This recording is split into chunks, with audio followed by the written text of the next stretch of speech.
Good morning, everyone. I'm recording from my Southside residence that's current. I have relocated due to some domestic disturbances or more, just to jump into another. I want you to listen to this new podcast, support this channel. I'm going to try and upload the links to these videos. They are not mine, but they are very conducive to what I am trying to convey, which is it's hard to get real estate when you have people in your life that aren't in the right mind, right state of mind. So we have to really be prayerful out here, but we're going to go ahead and play this. This is the story of the terrifying events of Tatiane Spitzner. She was murdered by her husband or partner. This is on YouTube. I give credit to the Fear Files. And here we go. Now, just a warning. This is graphic. It is a true story. And also, it's long. It's about, it was 24 minutes, I guess. So that's not too long. But the statistics at the end are alarming. And I already knew this, but when I was listening to the domestic violence court cases here in Illinois, a lot of these cases were family members against each other. And if you listen to the statistics, excuse me, guys, that was a belch, I'm sorry. If you listen to the statistics of this story at the end, it'll say there's a percentage of family members that murder their members. I believe that. It's very sad and unfortunate. Domestic violence is not just a stranger or a mate hitting on you or saying things to you. Violence, I think, sometimes is silent. It's where someone didn't speak to you, but they've rigged up something that brings you discomfort. They've done something that can cause you death, such as messing with tires or messing with your brakes. That they didn't hit you. Causing you to slip and fall, making spaces tight when they know you're fat, so you have to scrape and scratch yourself in certain places, just making things inconvenient, messing up shoes, your work shoes, scratching your glasses, your glass lens, maybe tampering with your food, messing with your living quarters, like making it uncomfortable, like you left things here or there that you use every day. You come back, it's not even there. Poking holes in liquids, like say you have a cleanser bottle that you spray to keep your tub clean. You come back, it has holes in it, so you can't clean. This seems petty. Another petty thing was your purse. You have a purse and you find that maybe the zipper's ripped, or there's a knife cut, or your shoulder straps are damaged severely, because they don't want you to look sharp in public. They want to embarrass you. Now, it seems small, but it means a lot that you have your purse and your personal effects for yourself. Lip gloss damaged or worn to the bottom. Lipstick taken out and scraped maybe across the floor, and then put back in, looking worn and torn. All kinds of weird things. Your fan, if you have one, the front is falling off or it's taped up. Why is it taped up? There's wires or devices inside of things that you sit on that make you burn or itch or feel warmth or shock, or electrical currents. So no matter where you sit, you feel burning or hot sensations, not warm, hot sensations that dehydrate you. Or something's constantly vibrating because they don't want you comfortable. They want to interrupt your sleep.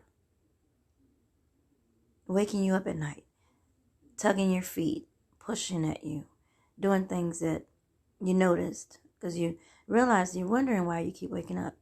So you start to wake up at that time and just lay still and pretend you're still asleep. And you notice they're touching your feet. They're in and out, bouncing on the bed to wake you. They're out with the next door neighbor and then come in and wake you up. All kinds of things that just disturb your peace because they don't like you. They don't like themselves. Most times drugs are involved. You don't know everyone that's on drugs or steroids. That's the unfortunate part. And this is why I encourage young ladies to be very patient in your 20s and 30s, early 30s, making decisions out here. There are a lot of people that you don't know that well, that you may know of someone that knows of someone that knows that somebody knew that a friend of a friend of a friend. No. Be cautious. It's very important. I want to interject in between some of the scenes to give in my input, but I'm going to let it play out. It's only 24 minutes, guys.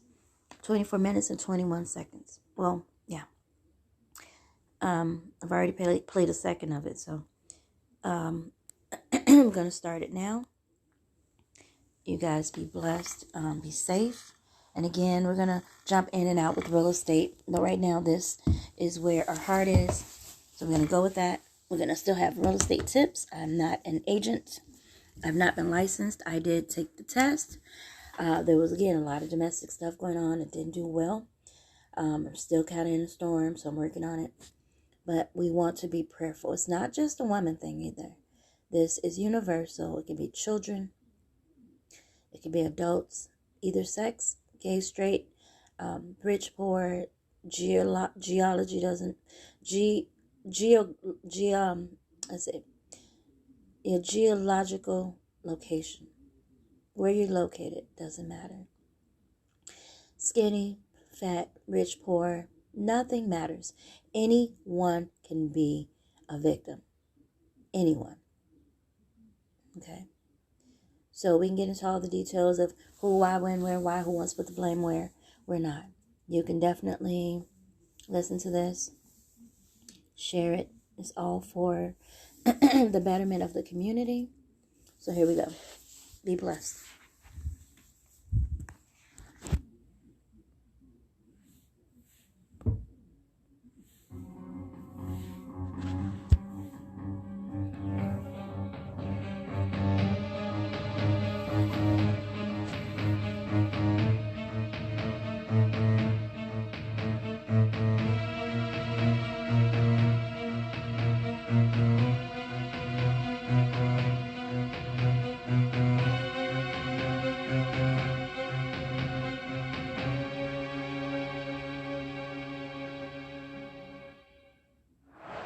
You don't exactly think of murder when someone mentions a birthday celebration. Yes, a joyous occasion that usually comes with laughter, drinks, and of course cake. But it could end in a very, very disturbing way. Welcome to Fear Files, where we discuss and dissect the most mysterious, terrifying, and mind-bending cases from all over the world. It was supposed to be a fun night out for a couple and some of their friends. But as it turns out, nothing is as it seems.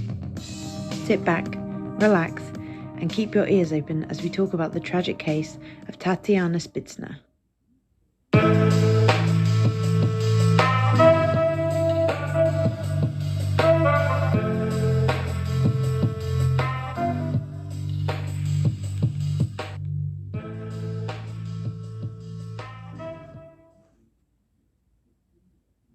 We hope you packed your bags because we're off to Brazil. Yes, the home of fantastic football, or as most of us call it, soccer, crazy carnivals, in a good way of course, phenomenal food, and overall good vibes. Yes, Brazil is considered one of the most beautiful countries in the world. But as we all know, everything has a bad side directly proportional to the good. While murder rates have been going down significantly in Brazil, which is a wonderful thing, another problem has emerged: femicide. This means the killing of a woman as a result of domestic violence. Unfortunately, it's on the rise, according to a report published in 2019 by the Brazilian Public Security Forum. But this isn't happening in just one place. According to the World Health Organization, 1 in 3 women worldwide have been subjected to violence by their partner in their lifetime. Fortunately, most women manage to recover from the abuse, But Tatiane Spitzner was not so lucky.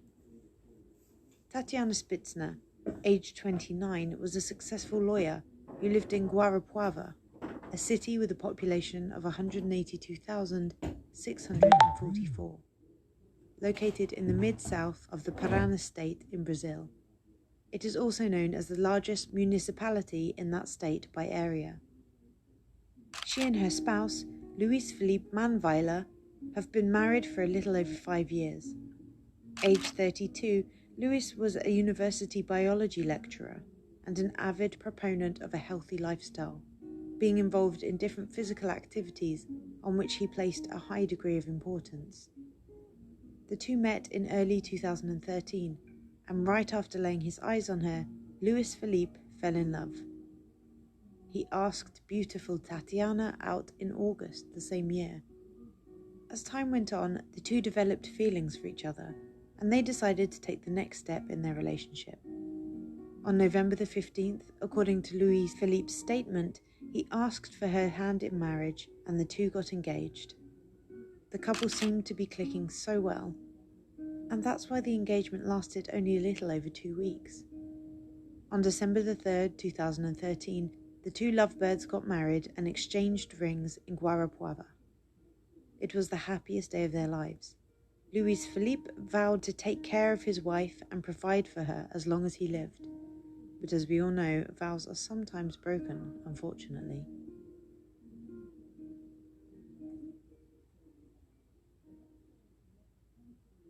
It was Luis Felipe's birthday when tragedy struck.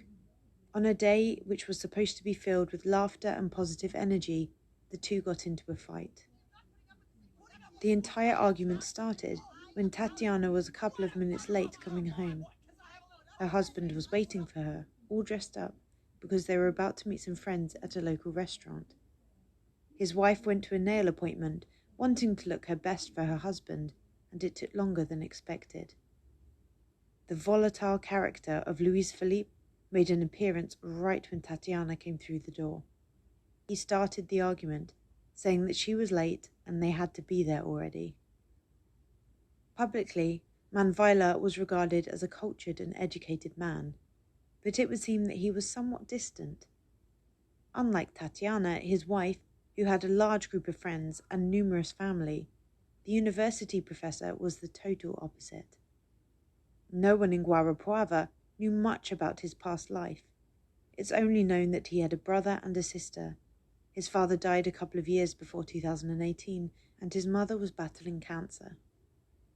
According to businessman Marcelo Virtuoso, aged 35, owner of Uplay Fitness Gym in Guarapuava, Luis Felipe would go to the gym, greet people, train and leave. Quote, he wouldn't talk to anyone. Manweiler was truly passionate about physical growth.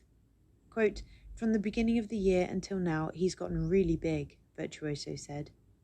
The police even found a large stash of anabolic steroids in the couple's apartment. Many people speculate that his bursts of aggression and short temper could have been a side effect of the illegal supplements he was taking.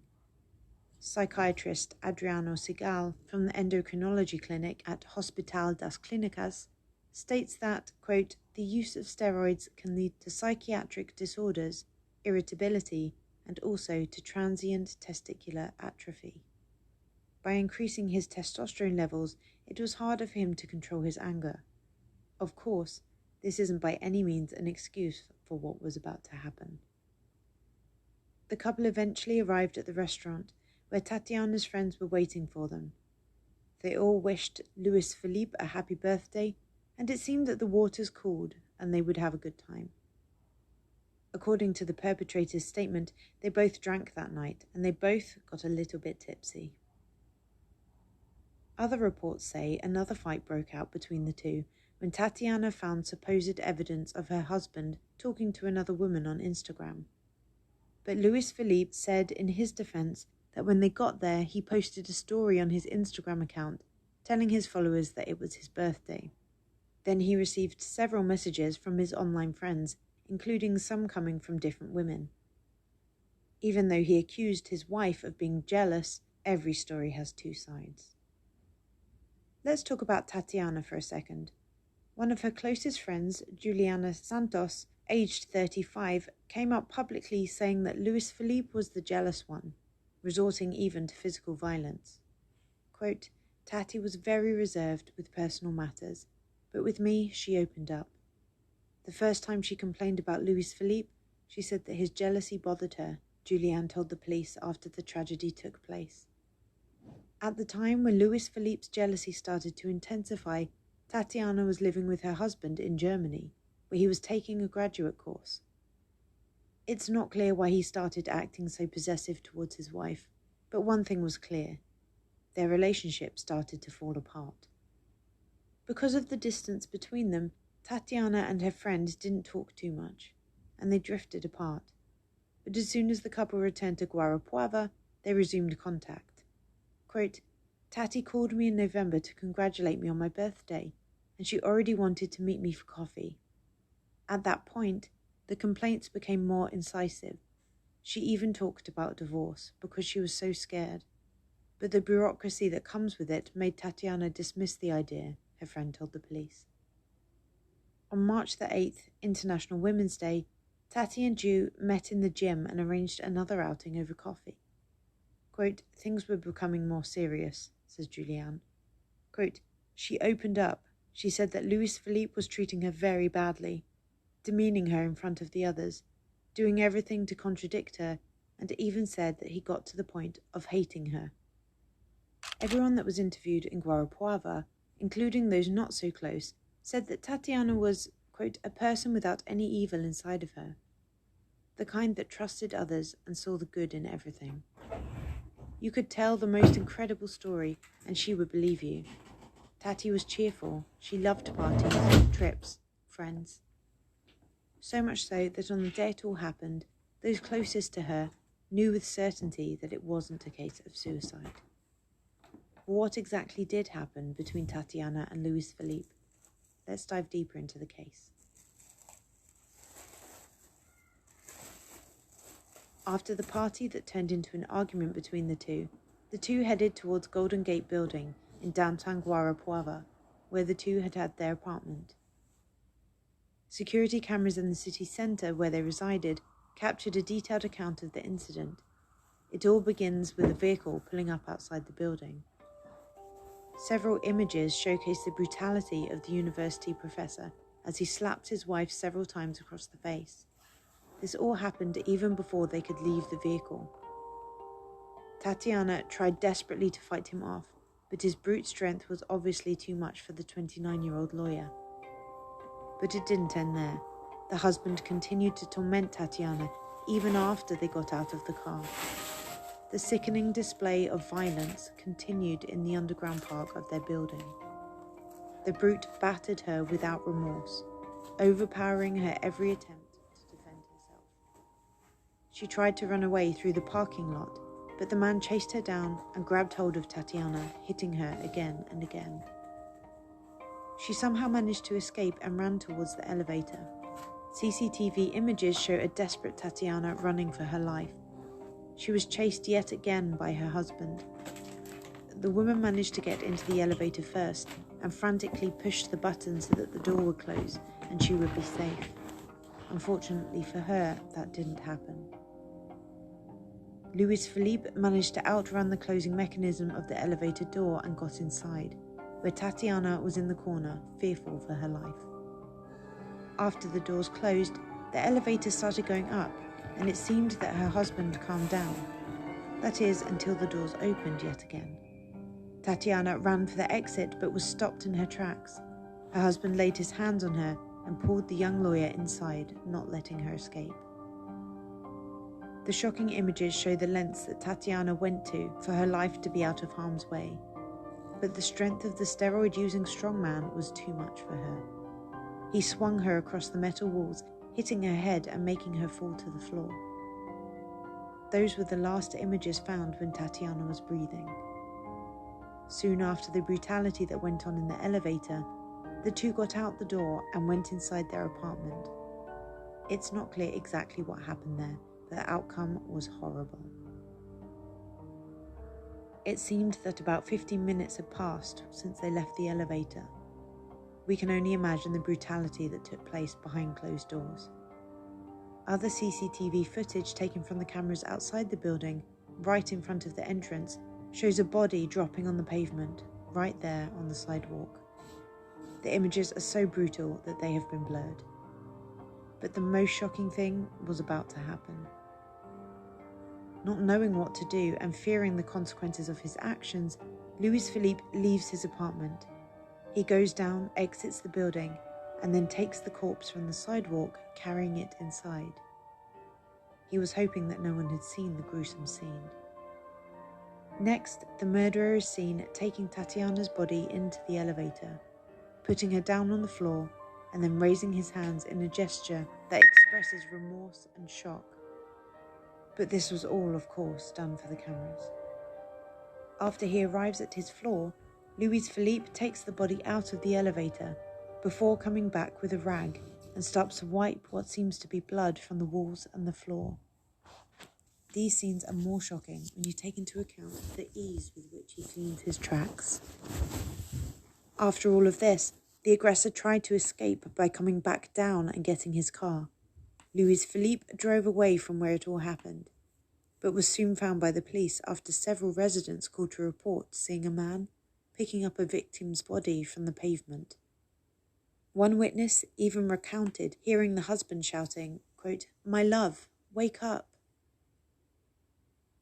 The murderer drove a long distance of 185 miles or 300 kilometers from his apartment complex.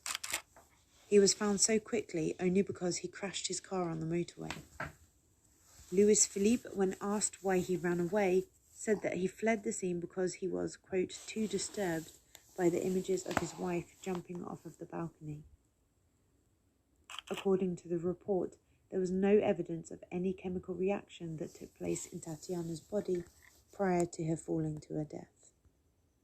No traces of adrenaline or cortisol were present, which would indicate fear or awareness of plummeting to the ground. Experts say that the young woman was already dead when she hit the pavement.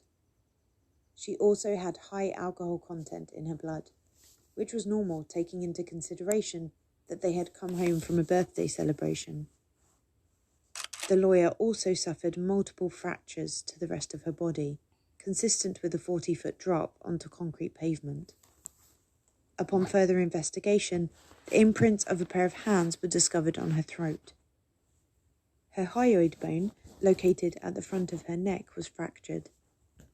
This injury is commonly associated with strangulation, further strengthening the theory which said Tatiana was already dead prior to falling on the pavement. Criminal prosecutor Diana Rampazzo also gave the following statement, quote, "Our investigation proves that the victim was killed inside the apartment by asphyxiation, and her body was thrown over the balcony of the apartment.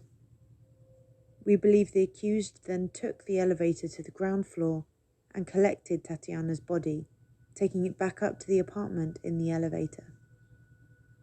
A harrowing account of the events leading up to the lawyer's murder paints a vivid picture of the spousal violence she endured. Close friends of the woman alleged she disclosed that she was afraid of her husband, whom she accused of mistreating her, and that she wanted a divorce.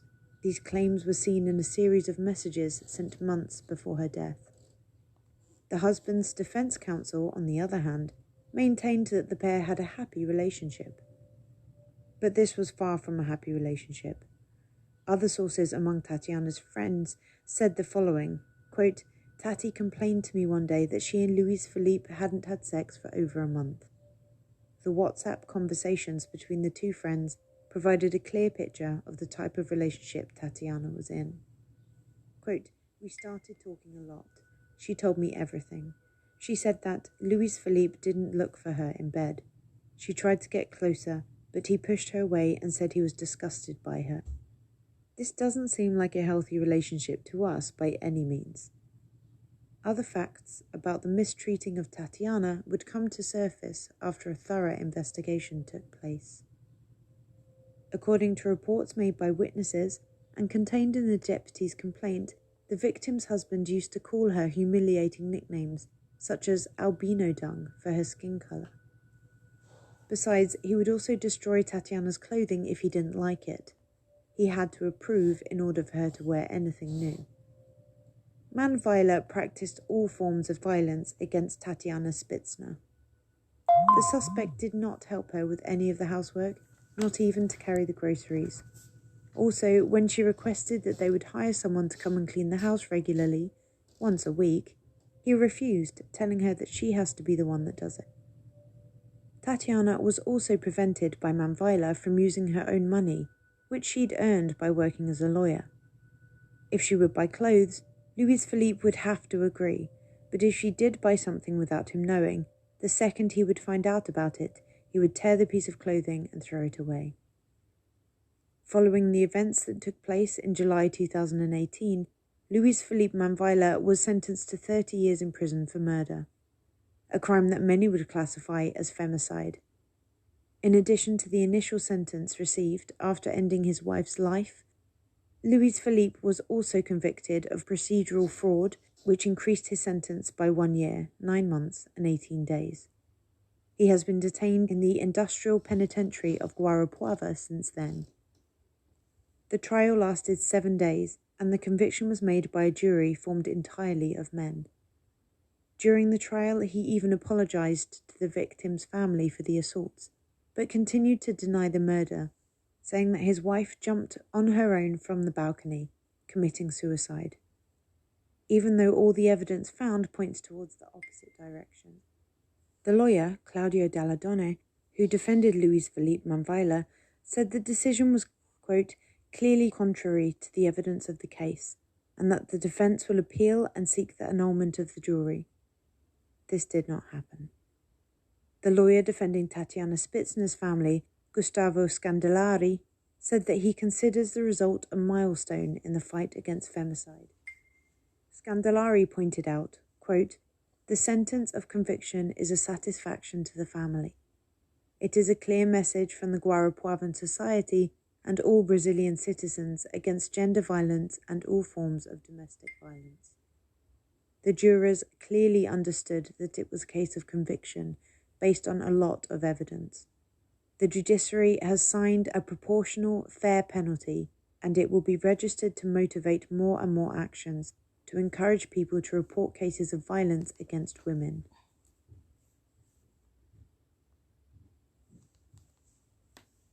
After the trial and the horrific death of the young lawyer, her sister, Luana Spitzner, created an Instagram page called Todos por Tatiana, meaning everyone for Tatiana.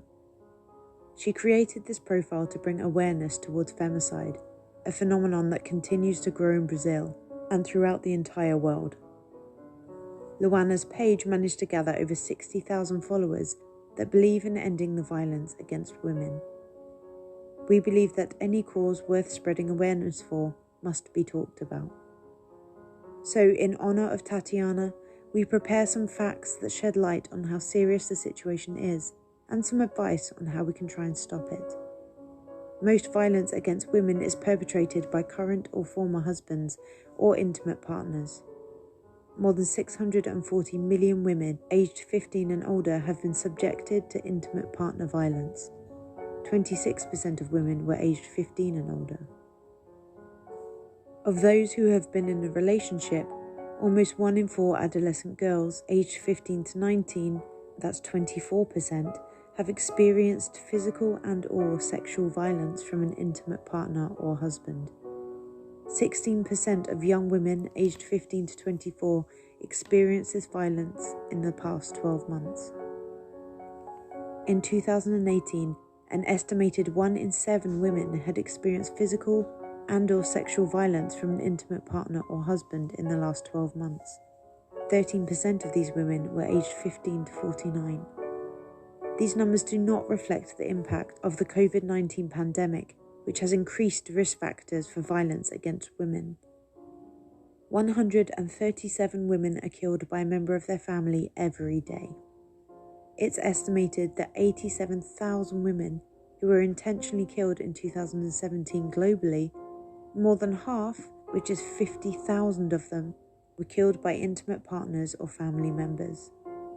More than a third, 30,000, of the women intentionally killed in 2017 were killed by their current or former intimate partner. Tatiane talked to her friends about the ways in which her husband would treat her. They all listened, but never really understood what was going on. Tatiana's cry for help was ignored even by the people who cared about her the most. If they had taken a stand against Louis Philippe, and if they had talked with a more capable authority, well, perhaps Tatiane would still be alive right now. We must remember that Tatiane did everything she could to escape with her life. That wasn't enough. She needed help, and so do many other women around the world. Don't be afraid to ask questions, and don't be afraid to speak up. We like our videos to be not just interesting, but also educational. In this crazy world we live in, if you have a chance to spread a positive message out there, no matter the means, and help someone in need, then why not do it? Comment down below if you or someone you know has been through a similar situation. Let's spread awareness as much as we can and don't be afraid to speak up. We're all here for each other. If you enjoyed the video, don't forget to give it a thumbs up and subscribe to the channel. Also, click that notification bell so you can get updated each time we post another case. Is there one you'd be interested in seeing? Write it in the comments below. And until next time, stay safe and keep your eyes peeled. You never know what's lurking in the shadows.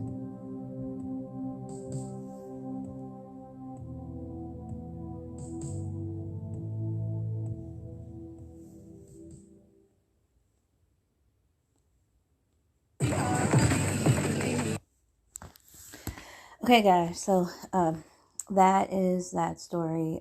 Again, I have a lot to say about that. It's very shocking, the statistics. But just from the beginning, a lot of people have been born into some dysfunction. Probably all of the world. All of the world have some type of dysfunction. And it's just unfortunate that, again, people go by eyesight. He's handsome. He's, and she's so cute. You cannot be making decisions based on looks. We do this all the time due to society. And especially you young girls. Yes, you're beautiful. You're brand new. Yes, they like you. Yes, you're attractive. But you have to be careful because even those, for whatever reason. Now, again, why would you get married to someone? Yes? I'm not dressed. I don't have any clothes for church. I can look, though. I'll look around and see if I can see some clothes. The clothes aren't clean. I have to clean them. So we're going to, that's a prime example. So we're going to, why would you marry this young girl at 24 and then decide that you don't like her and you want to kill her? Well, again, drugs came into play. There were steroids. Okay. There were steroids, and that would cause an issue. Drug use, mental problems. Sometimes drug use cause different types of, that's my domestic issue right currently. They don't care what's going on. They always have to, they could have asked me this yesterday, earlier. They just like to interrupt me. That's why I don't do these, because I don't have a good location, guys, but we're working on it. So, yes, so you want to be very cautious when making these life-changing decisions, having children, getting married, making major purchases with another. And the strange part is no one knew about him in this new place. So he was free to just do whatever. No one really knew his background. So the people that probably knew his background, he left that scene most likely. But again, came to a whole nother scenario just to victimize and murder. So you got married to this young girl. She's beautiful. She has everything to offer. She's most likely trying to please you. And age doesn't matter here. I'm just saying she's young. And all you can do is treat her poorly. Again, drugs are in play. Why are you taking these drugs? Why? So clearly there's an issue there. And I'd like to get more into that, but I'm going to jump into my own scenario right now.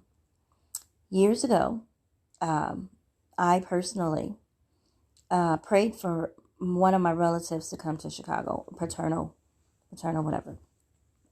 Someone I popped out of, okay? One of them. I'd already had issues with one since I was really little, okay? So the other, I prayed at 18. Oh, God, I like to know. Big, major mistake. This person has been hell on wheels. They have mental, emotional, social, all kinds of problems, okay? You can't control that. So now the two of them are targeting me as if they want me to kill myself or get into something where I get hurt and they collect money. I'm so serious. I do not understand the disrespect, the disregard, and the total blatant, just total royal, just garbage everywhere. Now, so here they're going through these drug programs. They land in this one church.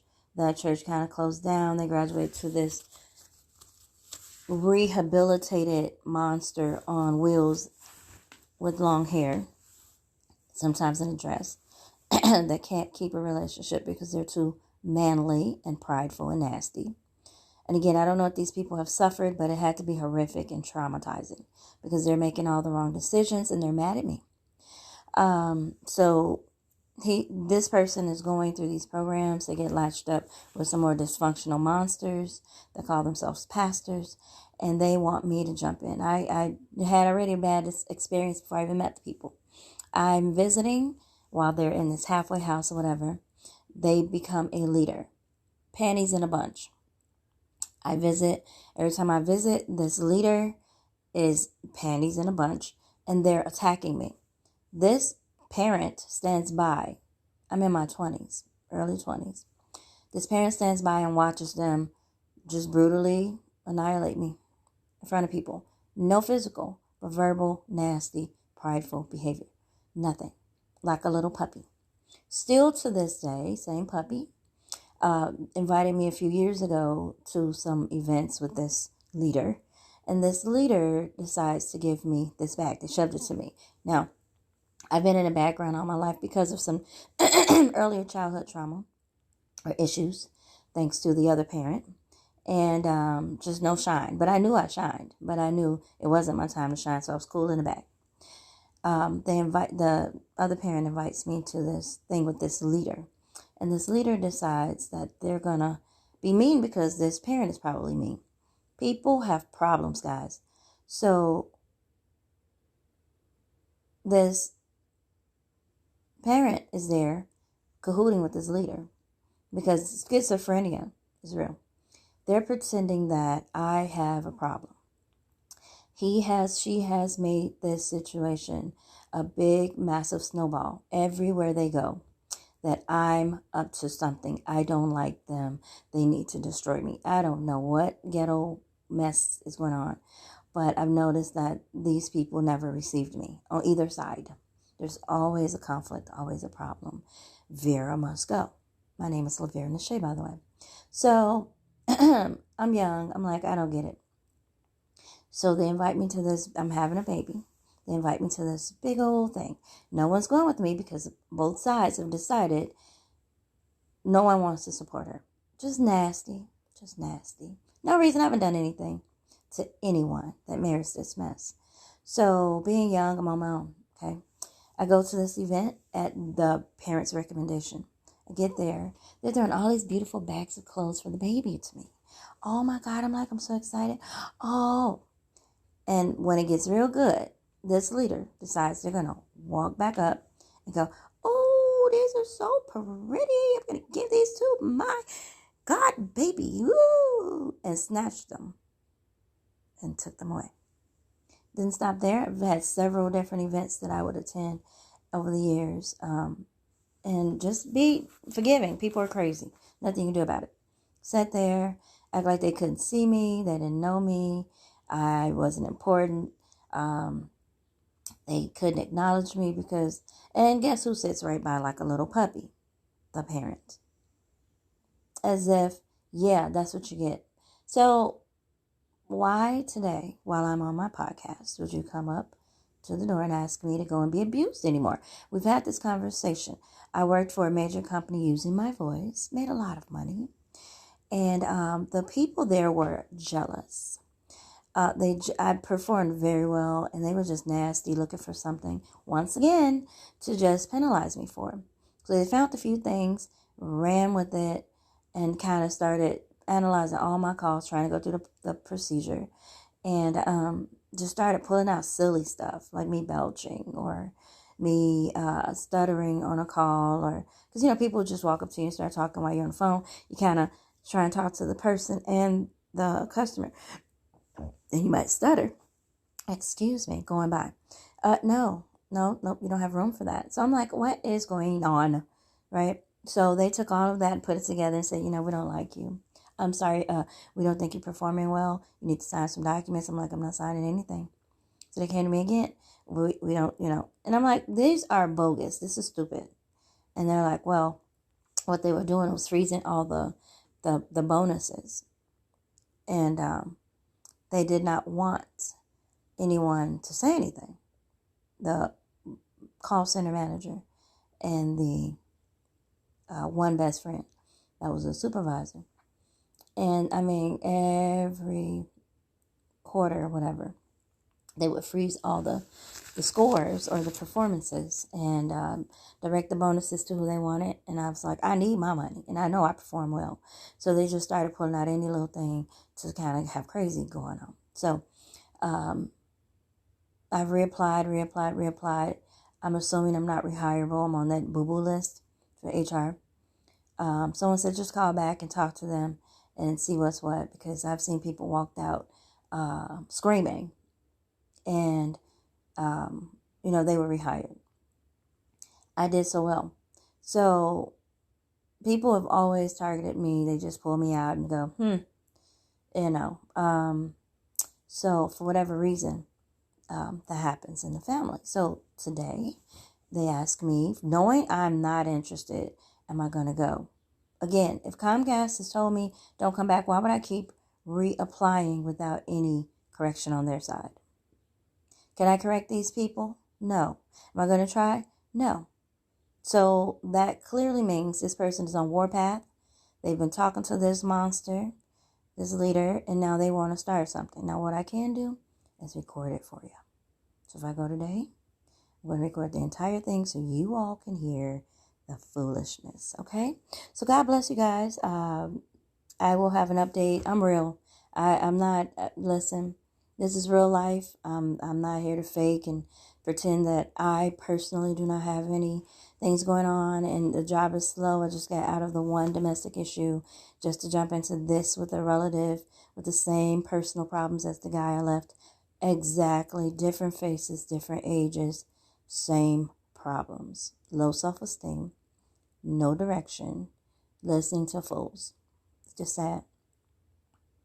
Okay, we have to bring up our vibrations, guys. We have to keep our spirits up. We have to keep our energies up. We have to protect ourselves. But if you want, I will sit in on this and let you guys listen in. But here you go.